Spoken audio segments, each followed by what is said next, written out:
Assalamualaikum warahmatullahi wabarakatuh. Salam bahagia bagi kita semuanya. Pada kesempatan kali ini saya akan memanai pemikiran Ki Hajar Dewantara, di mana dalam pemikiran Ki Hajar Dewantara itu sering kita jumpai kata ataupun kalimat yaitu mengenai budi pekerti. Terus kemudian kita sebagai guru among yaitu ing ngarsa Suntulodo ing Matio Mangon Karso dan Tuturi Handayani. Apa sih sebenarnya yang diinginkan seorang Ki Hajar Dewantara di dalam pendidikan ini?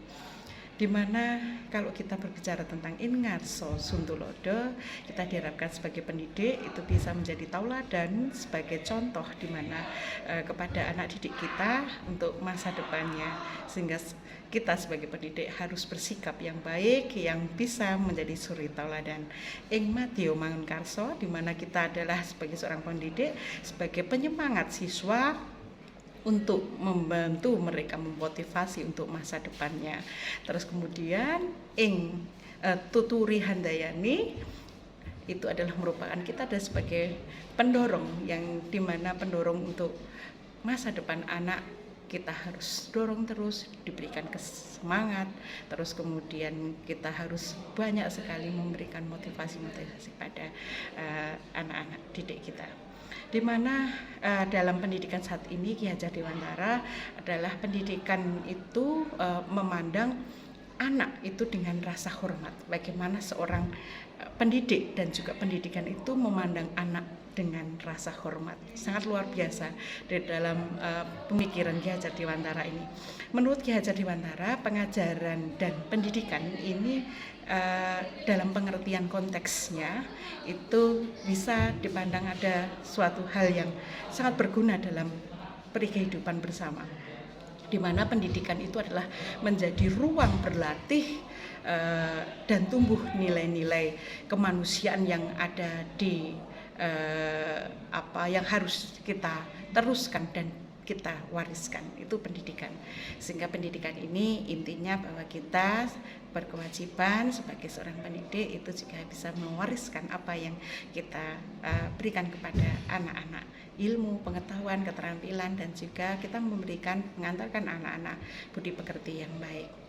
Ki Hajar Dewantara juga menjelaskan bahwa tujuan pendidikan itu yaitu menuntun segala kodrat yang ada pada anak-anak agar mereka dapat mencapai keselarasan dan kebahagiaan yang setinggi-tingginya, baik sebagai manusia maupun sebagai anggota masyarakat. Sangat begitu mendalam bahwa pengertian yang ini dijelaskan oleh Ki Hajar Dewantara, pendidikan menuntun segala kodrat yang ada pada anak-anak. Kita harus tuntun. Pendidikan ini adalah menuntun mereka, menuntun anak didik kita untuk dia dapat memahami kodratnya sebagai manusia, sehingga kita dapat memperoleh atau mencapai keselamatan dan kebahagiaan setinggi-tingginya, baik dia sebagai manusia dan juga sebagai anggota masyarakat. Dalam proses menuntun, anak diberikan kebebasan. Namun pendidikan itu juga sebagai pamong yang memberikan tuntunan dan arahan agar anak tidak kehilangan arah dan membahayakan dirinya sendiri. Itu sangat penting sekali, karena kalau kita tidak menuntun kepada arah yang baik, nanti bisa jadi anak-anak tersebut akan kehilangan arah dalam dunia pendidikan. Di sini didiklah anak itu harus sesuai dengan alam dan zamannya. Sangat setuju sekali. Kita harus mendidik anak harus sesuai dengan alam dan zamannya. Tidak mungkin kita akan menyamakan dari abad 21 terus kemudian kita samakan dengan abad 20. Tidak mungkin, karena memang perkembangan zaman itu selalu selaras dengan kebudayaan, dan kita tidak boleh meninggalkan kebudayaan kita sebagai bangsa Indonesia yang begitu banyak keberagaman di dalam kebudayaan. Untuk menyelaraskan keseimbangan, maka guru sebagai orang tua juga memberikan budi pekerti di dalam rangkaian memberikan ilmu kepada anaknya. Walaupun kita memberikan kebebasan, kemerdekaan kepada anak, tapi kita harus menyisipkan budi pekerti yang ada di dalam setiap kegiatannya. Dengan budi pekerti diharapkan bisa menempatkan diri untuk bisa berinteraksi sosial, mereka bisa bekerja sama dengan orang lain, bagaimana mereka bisa berkolaborasi dengan masyarakat pada umumnya.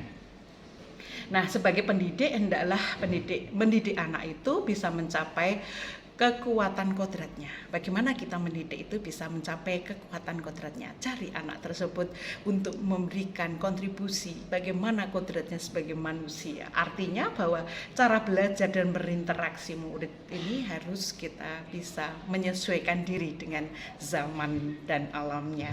Abad 21 tentunya berbeda dengan abad 20. Zaman terus berkembang, dinamis, begitu sangat luar biasa, sangat mempengaruhi bagaimana cara kita sebagai pendidik, sebagai guru itu menuntun pada muridnya.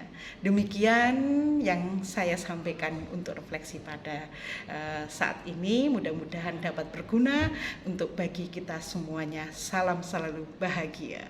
Wassalamualaikum warahmatullahi wabarakatuh.